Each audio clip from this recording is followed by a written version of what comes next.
It's something we all go through at some point. Yeah. Whether it's, that goldfish we had as a kid or, a dog who was part of the family for years. Yeah. Losing a pet is tough. It is. And today we're diving into the Pause Support podcast to kind of get some help on how to navigate this. Oh, good. We'll be talking about understanding that grief, some ways to cope, how to honor those memories, and even like the whole new pet question. I think this is going to be really valuable for people. Yeah, I think so too. This podcast had a lot of good stuff in it. Yeah, it did. So let's start with the hard part, I guess. Okay. Grief. Yeah. They really emphasize that grieving for a pet is like grieving for a person. Exactly. They go through like denial and anger. It's those stages, yeah. But they had a really interesting perspective on anger. Oh, yeah. I was fascinated by that too. What'd you think? Well, they talked about how it's not just like this negative thing. Right. It's more like your love transformed. Oh, wow. You're frustrated. Yeah. It's not fair. And this amazing creature who brought you so much joy is suddenly gone. That's such a healthy way to reframe that anger. I think so. It made me think about when I was a kid and I lost my hamster. And, of course, my parents were understanding, but I felt almost silly. Like, why am I so devastated over a hamster? I think a lot of people feel that way. Yeah. And I think that's why this podcast is so good, because they really emphasize that it's okay to feel how you feel. Yeah. It's your grief. Right. And there's no one right way to do it. Right. Some people are going to have those stages intensely, but others might be really quiet about it. Right. Doesn't mean one is better than the other. Exactly. They're just different. So, if you're listening and you're feeling overwhelmed with sadness or even like bursts of anger, Totally normal. it's okay. Yeah. Don't judge yourself for it. So, everybody's different. And I think that takes us to like the coping mechanisms. Oh, yeah. They had some good ones in here. Yes. Some that were kind of unique. Yes. Some really stood out to me. Yeah. Tell me about the ones you liked.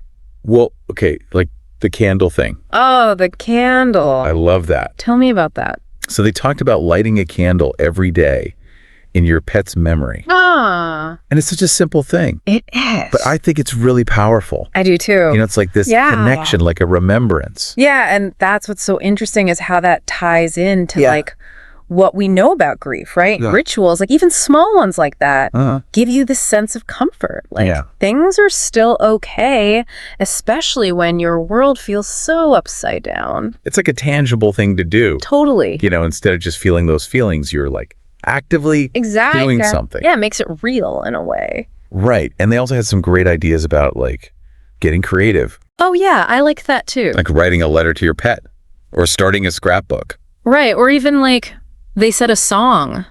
Yeah. If you're musically inclined. But it's not just like arts and crafts. It's more than that. Right. It's really like emotional processing. I was thinking about that, but why those things work. And I think it's because you're using a different part of your brain. It's like if you can't put it into words, you can kind of put it into these other forms. Yeah. Like you're giving your grief a shape, a form. Yes, it's not just this big overwhelming thing. Yeah, it's like you can manage it better when you can sort of hold it. And the Pause Support podcast also said, if you're really struggling, it's important to, to get some help. Absolutely. Like to reach out. Right. They talked about support groups and therapists who specialize in grief. Yeah. Because I think there's this idea out there that therapy is just for like big, huge problems. Yeah, like you have to have a serious issue. Right. But grief is a serious issue. Yeah. It's just, it's really complicated. And the podcast really made that clear. Like getting help. It's not a weakness. It's strong. It's a strength. Yeah, it means you're taking care of yourself. It means you're committed to feeling better. And they mentioned a resource that I think is so valuable. Oh, what was that? The Association for Pet Loss and Bereavement. I've heard of them.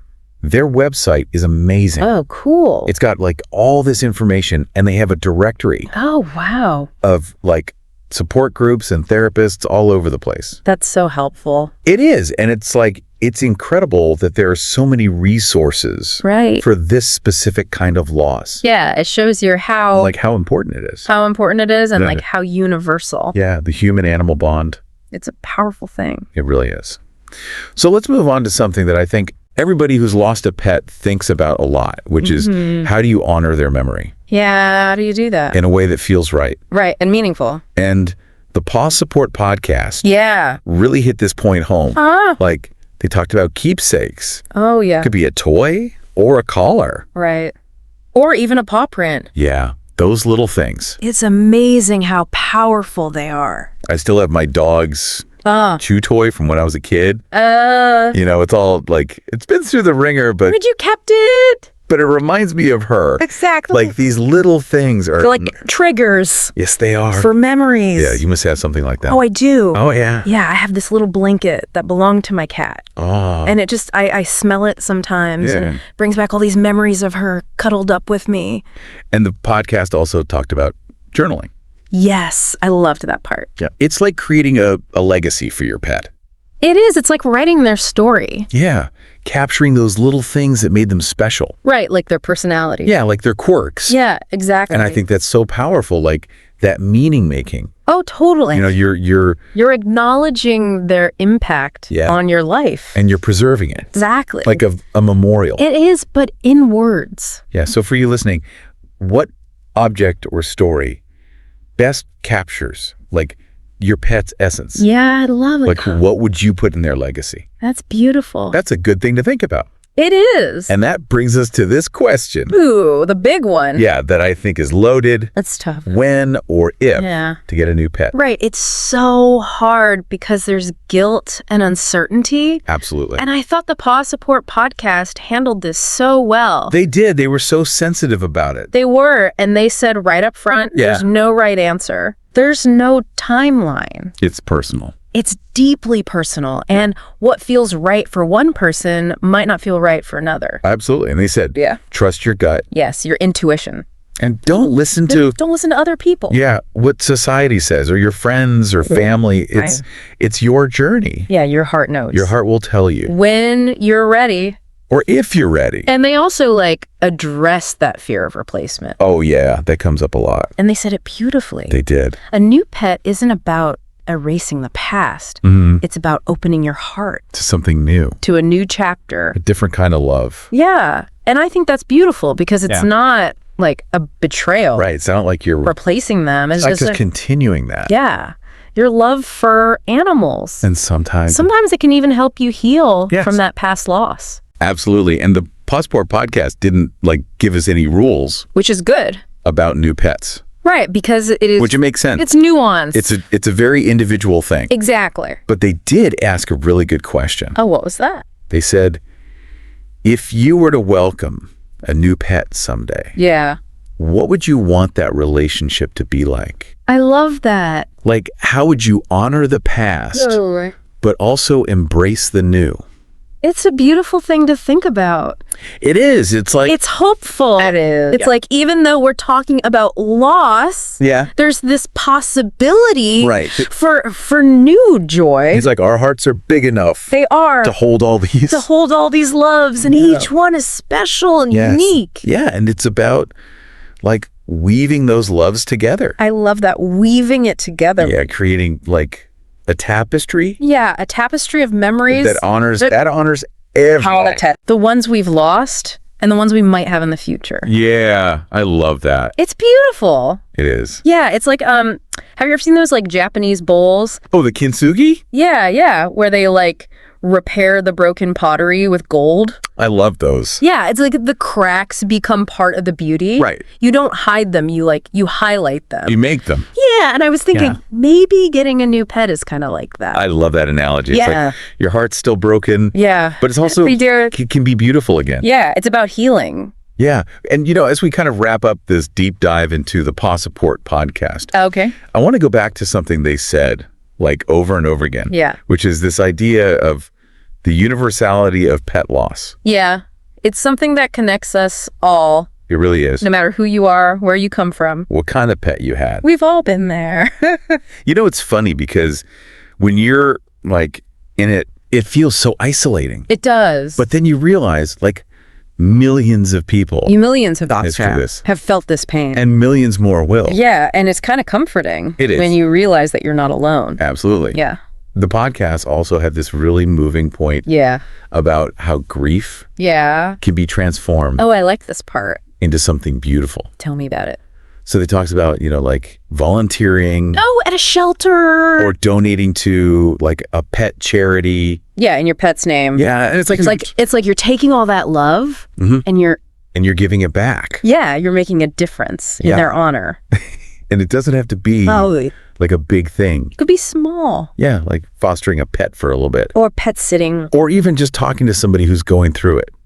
Sharing your story. Yeah, because sometimes that's all it takes. Right. Just to know that somebody else understands. Yeah. And these little acts of kindness, they spread. They do. It's like a ripple effect. They really are. And it's like a tribute to your pet. Yeah. You're keeping their memory alive. So the Paw Support podcast also, talked about the more practical stuff. Oh, yeah. Like things we haven't really talked about today, but are really important. Like what to do. Yeah, like after your pet passes. Oh, yeah. Like, what do you do with... Yeah, like the remains. And it's a tough conversation. It is. But they handled it so well. They did. They were very sensitive. Then they talked about, like, all the options. Right, like cremation. Burial. Even like communal services. Yeah. And I think it's good to know that there are options. I do too. Whatever feels right for you. Yeah, absolutely. And they also talked about what to do if you have kids. Yeah, who are grieving. Because it's different. It is. Yeah. Yeah, and they really stressed being open and honest. Yeah, but using age-appropriate language. Yeah, you don't want to... You want to overwhelm them. Right, and letting them, like, express their feelings. Yeah, however it comes out. Yeah, and they had some really good suggestions, like involving them in creating a memorial. Oh, I love that. Or like planting a tree. Oh, that's beautiful. And I think those are good ideas because it gives them something to do. It gives them a way to participate. Yeah, and to like process it. Exactly. So the Paw Support podcast also had some advice for people who are like facing the loss of a pet, but it's coming. Like they know. Right, like they're old or... Yeah. Or sick. Yeah. And they talked about like making the most of the time. That you have left? Yes, like focusing on those quality moments. And being there for them. Yeah. In their final days. And they talked about like making a plan. Oh, with your vet. Yeah, to make sure, that they have a peaceful passing. Right, that it's dignified. Yeah, because it's never easy. No. But having a plan can help. Absolutely. It can make it a little bit easier. Yeah, and I think it gives you like some sense of control. Right. When things feel... Yeah, when everything feels out of control. Yeah. It's nice to have something you can kind of hold on to. So we've covered a lot today. We have. We talked about the emotional stuff. The practical stuff. Even the like spiritual stuff. Yeah, I feel like we went deep. We did, and the Paw Support podcast really gave us like this guide. This roadmap for how to handle this. And it was so compassionate. It was. You could tell they really cared. Yeah, and I think the biggest takeaway from everything we've talked about today is that you are not alone. You are not alone. Like if you're going through this, you are not alone. There are people who understand. And there are people who want to help. Yes, and the love that you shared with your pet. That was real. That was real. It was powerful. And it stays with you. Even when they're gone. And that's a beautiful thing. That's a legacy worth cherishing. Absolutely. That love lives on. Yeah. And that's something to hold on to. Absolutely. Yeah. So as we wrap up this deep dive into the Paw Support podcast, I just want to leave you with a couple things to think about. Okay. First of all, remember that your feelings are valid. Right. Like whatever you're feeling. Whatever you're feeling. It's okay. If you're like super sad one day, and then you have a good day, right? It's all part of it. It's a roller coaster. It is. So don't judge yourself. Yeah, just let yourself feel it. And then the second thing, is like cherish those memories. Oh, the good times. Yeah, like those funny little things your pet did. The quirks. Yeah, the quirks, or just those moments of like pure joy. Yeah, or even just like that silent understanding. Yeah, that connection. Yeah. Those are the things that stay with you. Those are the things that matter. Yeah. And remember those memories. Yeah. Don't let them fade. Yeah, how do we do that? Talk about them. Yeah. Write them down. Make something. Create something. Yeah, keep those memories alive. Like let your pet's spirit live on. I love that. Through those stories. In the stories we tell. Yeah. And the ways we honor them. And then finally, if you're just feeling lost or overwhelmed, reach out. Reach out, talk to a friend, Find a support group. A therapist. Yeah. Don't be afraid to get help. Yeah. And remember that resource we talked about, the Association for Pet Loss and Bereavement? They're a great place to start. Yeah. They have so much information. And they can connect you with people. Right. In your area. Yeah. So we've covered a lot of ground today. We have. The Paw Support podcast really gave us like this toolkit. Yeah, this toolkit to deal with. Navigate this tough experience. Yeah. And they did it with so much compassion. They really did. It was really heartwarming. Yeah. And as we say goodbye for now, just remember the love you shared with your pet was real and powerful. And it matters. And it will stay with you. So thank you for joining us on this deep dive. It's been a pleasure. And we'll see you next time. Bye. Bye, Anne.